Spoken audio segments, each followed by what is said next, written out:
అండి అందరూ ఎలా ఉన్నారు? నేనైతే చాలా బాగున్నాను. ఈరోజు అయితే కాకరకాయ వేపుడు చేస్తున్నాను. దానికి కావాల్సింది కాకరకాయ, 2 to 3 మిర్చీస్, ఒక ఆనియన్, ఒక టమాటో తీసుకోవాలండి. అలాగే వెల్లుల్లి పేస్ట్, అదేవిధంగా నువ్వుల పౌడర్ ఉంటుంది కదండి, అది మిక్సీ పట్టుకోవాలండి.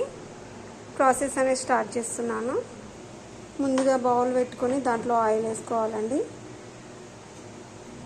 ఆయిల్ హీట్ అవ్వగానే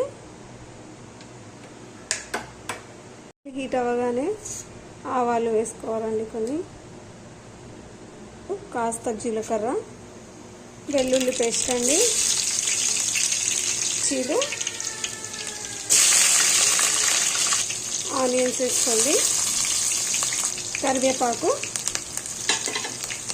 ఒకసారి ఇలా కలుపుకోండి. ఇవి అయిపోయాయండి. ఇప్పుడు కాకరకాయ వేసుకోవాలి. కాకరకాయ ఇదంతా ఒకసారి కలుపుకోవాలి. కాకరకాయ కొంచెం కలర్ చేంజ్ అయిపోయాకని కొంచెం పసుపు, అదేవిధంగా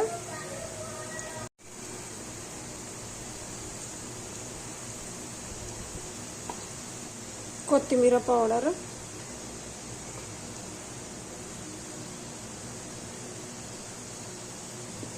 మనం ముందుగా ప్రిపేర్ చేసుకున్న నువ్వుల పౌడర్ కూడా వేసుకోవాలి. ఇప్పుడే ఇదంతా ఒకసారి కలుపుకోవాలండి. ఒక 2 మినిట్స్ ఇలాగే ఉడకనివ్వాలి. అల్లం పేస్ట్ వేసుకుందామండి.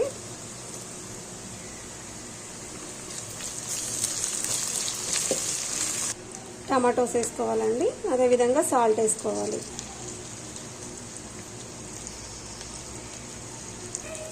టమాటోస్ అన్నీ ఒకసారి కలుపుకోవాలండి. ఇలా కారం వేసుకోవాలండి.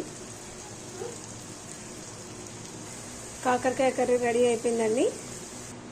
దీంట్లో కొత్తిమీర గార్నిష్ చేసుకుంటే చాలా బాగుంటుందండి.